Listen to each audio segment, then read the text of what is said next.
What's up, yo, mga pageant fans and sa ating mga lovely listeners? Welcome to the Pageant Passion Podcast, Crowning Conversations. This is your ultimate podcast for all things pageantry. Carlo Yola again, your kahut-utang dila or kakwentuhan through the glamorous world of this industry. And today, we have an exciting episode lined up for you. Siyempre pa si TikTok Pageant Guru, Carl Loyola. And I'm your TikTok Pageant Guru, TikTok Pageant Guru, TikTok Pageant Guru, Carl Loyola.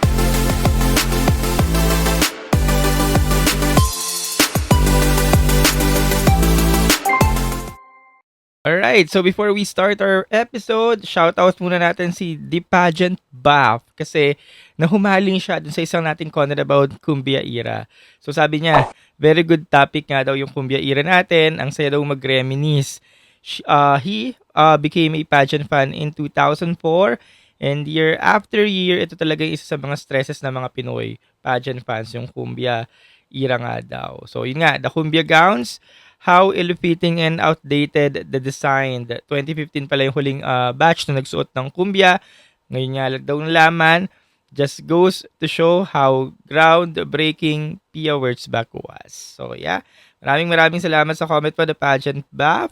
So dahil nga dyan kay The Pageant Buff, ang susunod nating content for this episode ay ang mga favorite evening gowns ko for 2024.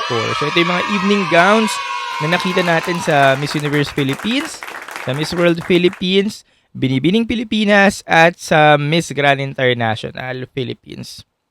So yan, ilalahad natin yan dito dahil nga simula ng panonood ko ng mga pageant na ito ngayong taon, may mga nabetan talaga ako mga gown na talagang mga amazing, mesmerizing yung mga nakita natin. So yeah, excited na ba kayo? Umpisahan na natin yan with my number 11. So my number 11 is yung gown na sinuot ni Rihanna Pangindian during the Miss World Philippines nito lang noong July. Then ito yung naka-Filipiniana silang lahat. So Filipiniana theme yung eksena ng evening gown during the Miss World Philippines 2024. And then naka-ombre nga na design si Rihanna na color blue na detachable yung butterfly sleeves tsaka yung sa may paldang part niya. So, paglabas ni Rihanna Pangindian, amaze ako kasi mahilig ako sa mga medyo minimalist na design ng gown. Tsaka yung mga talagang na shrink yung waist part. And dun nga kilala talaga yung designer nito na si Miss Mara Chua, na talaga naman kilala siya sa pag-shrink talaga ng mga waist. Talagang napapaliit niya yung mga waist ng bawat delegate na magsusuot ng kanyang mga obra maestra. And kilala rin siya sa mga gown na minimalist lang talaga yung design. Fan ako ng mga Mara Chua gown, kaya nung nakita ko yung paglabas ni Rihanna Pangindian, na ay, Mara Chua to. Which is tama nga. Mara Chua nga, no? So, ayun, after nito, nakita ko ng suot to ni Emma Tiglao sa isang event. Basta fan talaga ako ng mga Mara Chua gown. Kaya tuwan-tuwa ako nung nakita ko yung gown ni Rihanna Pangindian. So, that's my number 11. At my number 10 spot naman is yung gown na sinuot ni Lizelle Jones during the Binibining Pilipinas 2024. So, we first saw Lizelle Jones representing the city of Ormoc in Leyte. And then, maganda siya, maganda ang mukha. Cutesy. However, hindi talaga pinalad na makakuha ng placement. Runner-up finish, wala. Or even semis spot sa Binibining Pilipinas. Masasabi nga natin siguro El Tukuyo kasi may buzz yung candidacy nito pero hindi nga talaga pumasok sa semis. So, during the finals of the Binibining Pilipinas 2024, naka Dennis Santos evening gown siya. And yung evening gown na to, naging talk of the town. Kasi nga, bakit daw ganyan? Bakit nga daw ang simple naman? Bakit parang outdated yung design? Pero hindi alam nga ng ilan na kinopya nga ang gown niya dun sa 1996 Binibining Pilipina International na si Miss Yeda Marie Mendoza na kinoronahan during 1996 nga na Binibining Pilipinas International. So, dun siya kinopya kasi nga paying homage sa nagbigay ng karangalan na tiga-Ormoc din. Kaya yun yung ginamit ni Lizelle Jones during the 60th edition of the Binibining Pilipinas. So, yung gown ni Yeda Marie Mendoza back then, gawa siya ni Ino Soto. Tapos, yun nga, this year naman, inspired yung gown niya na ginawa nga ni Dennis Santos yun, sa gown ni Yeda. And Kaya ako siya napili as my number 10 kasi nga mahilig ako sa mga paying homage talaga sa may mga storyline. Sinasabi nila medyo gasgas na daw ang storyline ngayon sa mga evening gown, wag na masyado nag-storyline dapat. Pero ayun, na-appreciate ko pa rin yung may mga storyline, especially pag nagpe-paying homage talaga. And bumagay din kay Lizelle Jones yung pink gown kasi nga mukha siyang high school na magjo-JS. Ang cute ng paribon. Minimalist din kasi nga mahilig nga din ako sa minimalist. Kaya sobrang na-appreciate ko yung gown niya during the finals of BBP. Kaya naman nailagay ko siya dito sa 11 most favorite gowns ko sa 2024. Next up naman natin at may number 9, Phoebe Godinez. Ayan. During the Binibining Pilipinas Finals, Phoebe Godinez from Lapu-Lapu City. Talagang grinace niya yung stage noon. At sinasabing ang pangalan ng gown na ito ay Perlas ni Bulakna. Ayun. Ito yung masterpiece na talaga namang very regal paglabas ni Phoebe during the Binibining Pilipinas. So, malaki ang hype sa candidacy ni Phoebe noon. Nag-semis naman siya, inaay siya for the international crown. However, ni runner-up, wala nga siya nakuha. Pero paglabas niya dun sa stage, napaka-gracious niya talaga. And regal. At talaga namang feel na feel niya pa nga yung cape niya. During the Binibining Pilipinas last time, ang daming naka-cape. Talagang trending ang cape ngayong taon. Pero yun nga, dalang-dala niya yung cape niya. Ang ganda. And yung gown na to ay gawa ni Hans Bakilia. So, sobrang na-appreciate ko siya kasi nga minimalist din ang color, ang effect, and ang ganda-ganda rin kasi ni Phoebe. Kaya, naipasok ko talaga siya dito sa listahan natin. Next up at my number 8, ang preliminary evening gown ni Anita Gomez sa Miss Universe Philippines. Yeah, gawa nga to ni Leo Almodal at si Leo Almodal talaga ay kilala sa mga gowns na sobrang tantad ng mga beads. Actually, forte ni Leo Almodal ang mga gowns na pang MGI talaga. Ganito yung mga eksena ng MGI. Kaya naman during the MGI, nakita nyong hiniram to ni Miss Colombia. And during the Miss Universe pageant sa Mexico, nakita niyo yung kapatid nito suot ni Canada sa preliminary evening gown competition, no. So, na-appreciate ko to. Although sabi ng iba mukha daw Natcos, malapit na sa Natcos, pero ang out of the box ng design. So, nandun din ako nung live during the Miss Universe Philippines prelims. Paglabas talaga ni Anita, talagang mapapawaw ka talaga. Wow. Ganyan talaga yung eksena. Akala ko nga green siya. Medyo nag-green siya nun sa live, green or blue. Pero parang blue pala talaga siya. Basta hunyango yung kulay niya, nag-iiba-iba. Pero ang appealing niya talaga in person, especially pag bagay nga dyan sa nagdadala. Sobrang ma-appreciate mo yung gown ni Leo Almodal. And yun nga, kilala natin ang mga gawa ni Leo Almodal. And may isang gown si Leo Almodal na gusto na nating pagpahingahin, yung yellow gown. Pero ayun nga, patuloy pa rin naman nagke-create si Leo Almodal ngayon ng mga gowns na talaga namang na-appreciate natin. Especially yung mga pageant gowns, forte niya talaga to. And hindi natin maaalis sa kanya yun. So yeah, Anita Gomez at my number 8. Next up naman natin, my number 7, Tala de la Cruz. Ayan, yung suot ni Tala during the Binibining Pilipinas Finals, yung medyo light blue or powder blue gown na may cape din. For me, bagay talaga siya sa kanya kasi habaan si Tala. Habaan, matangkad. So, na-showcase talaga ang pagiging habaan at matangkad ni Tala. So, magkapareha sila ni Phoebe na talagang mga Diyosa paglabas ng stage. Talagang gaan-gaan lang ng eksena. Parang lumulutang lang, ganyan. Basta Diyosang naglalakad. Ganun talaga yung eksena ni Tala noon. And yung gown na ito, suot ni Rian Fernandez. Alam natin ang mga kalibre ng mga ginagawa ni Rian Fernandez talaga. Mapa national man o international. Kaya sobrang na-appreciate ko siya. Tapos nalaman ko pa, Rian Fernandez pala. Kaya palang ganda. So, yun. What are your thoughts about Atala Jean de la Cruz gown? Na-appreciate nyo din ba?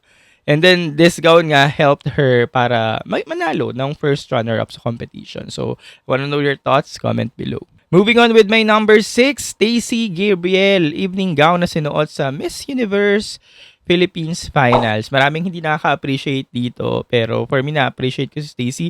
Kasi nga, even nasa short size si Stacey, for me, nadala niya talaga yung gown. This gown was made by Baltaguba. And nakita niyo naman yung design, talagang napatangkad si Stacey at emotan pa talaga ni Stacey. Yun din yung isa nagdala yun din yung isang naging advancement ni Stacy kasi nga nag-emote siya. So nadala niya talaga yung gown kahit sabihin natin nasa short side siya. So na-appreciate ko talaga yung gown sa kanya nun. During the evening gown competition ng Miss Universe Philippines, ang dami talagang mga lamunera. Oo, pero hindi nagpalamon si Stacy. Kung naaalala nyo, bago siya, si Atisa yung nag-perform. Si Atisa, talagang dagundong yung Big Dome noon. Grabe. Talagang kung ikaw yung susunod kay Atisa, malalamon ka talaga. Alam nyo naman, di ba, may mga lumalaon talaga yung mga dumadaot sa eksena. Kung naaalala nyo, ng 2022, si Celeste Cortesi, sobrang shining talaga ang Radiant. Nasa kanya lahat ng momentum. Tapos yung sumunod sa kanya, si Iloilo City Dorothy. Okay din naman yung gown, ang ganda-ganda, ang ganda na presensya, pero dahil nga si Celeste Cortez yung sinundan, nalamon siya. Pero hindi yun yung case kay Stacey Gabriel. Si Stacey talagang hindi nagpalamon kay Atisa eh. Talagang nakikisabayan sa paglamon eh. Kaya talagang napili ko siya dito sa listahan natin kasi hindi siya nagpatalo, hindi siya nagpatalbog, kahit nga may mga lapses kay Stacey or may mga downside siya, sinasabi natin may mga ekis sa kanya, pero talagang hindi niya talaga prove na may ekis sa kanya, talaga naman lumaban siya. Yun nga. And yun nga, talaga napili siya as first runner-up dahil na rin sa performance niya sa evening gown, sa Q&A, and yeah. Next on my list, my number 5, Alexandra Rosales. Pero hindi sa Miss Universe Philippines kundi sa Miss Grand Philippines. Yung suot niyang gown, nagawa naman ni JC Ramirez. Ayan, controversial gown nga daw to. Pero sabi nga ni Alex sa kanyang IG noon, nire-representa nito yung personal journey niya, not about seduction kasi very seductive talaga yung gown, no? So sabi nga ng iba, tapos na yung swimsuit. Pero si Alex naka-swimsuit nga daw sa evening gown kasi nga talagang hubadera. Which is yun naman kasi talaga yung trademark ng MGI, diba? Dapat pasabog ka, hubadera, ekseladora. Kaya yun yung ginamit nila. So yun, gawa yun ni JC Ramirez, naging controversial. Pero sabi nga ni Alex, hindi naman talaga yun yung pinopoint out nila. So gusto lang ni Alex na maging confident siya sa skin niya. At talaga namang mahalin yung own skin nating lahat, yung pagiging morena. Kasi nga, si Alex, nung kabataan niya, na bully talaga siya because of her skin color na morena. And ngayon, proud na proud nga siya sa skin color niya. And dapat nga din tayo, mga moreno, proud din tayo. So, yun yung sineselebrate ng sinuot niyang evening gown during that finals ng MGI Philippines. So, hindi lang siya sa pagiging seductive or badera. Talagang may deep meaning siya. So, yun yung na-appreciate ko talaga. And syempre, out of the box din yung design, di ba? Kaya naman, Gina G din sa listahan natin.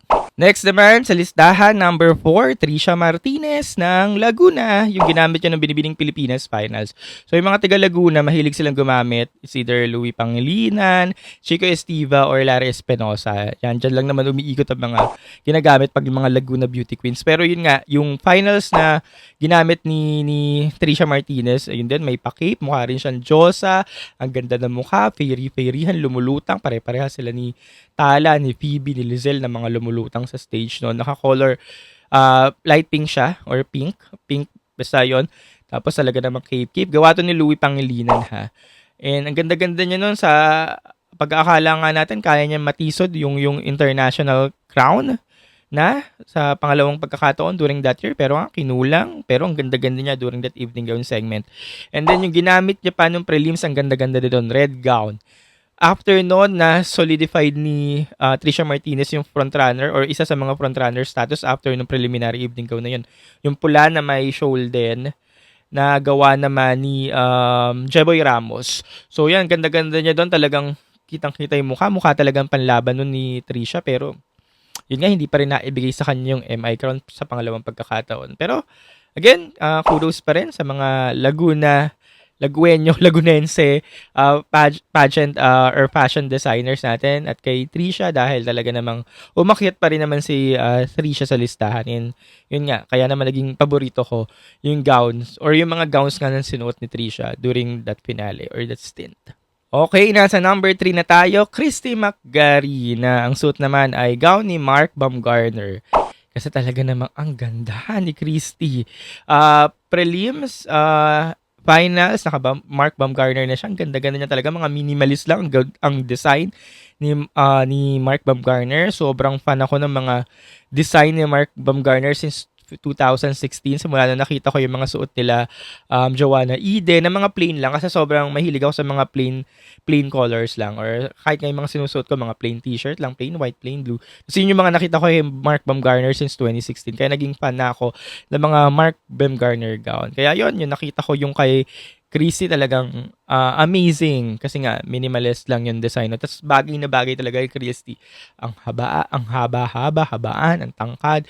At talagang mukha lang din ang panlaban. And yun nga, hindi man nag-materialize kay Chrissy kasi nga nag-fourth runner-up, hindi nakuha ang crown. Pero talaga namang hindi natin maikakaila na grabe din yung mga ginamit niyang evening gowns during her journey sa MUPH. Number 2 naman natin, Krishna Gravides sa Miss World Philippines. Siguro wala naman tayong pagtatalunan dito dahil umeksena na rin naman si Krishna during the Miss Universe Philippines 2023 with her Rian Fernandez Illusion Waist gown.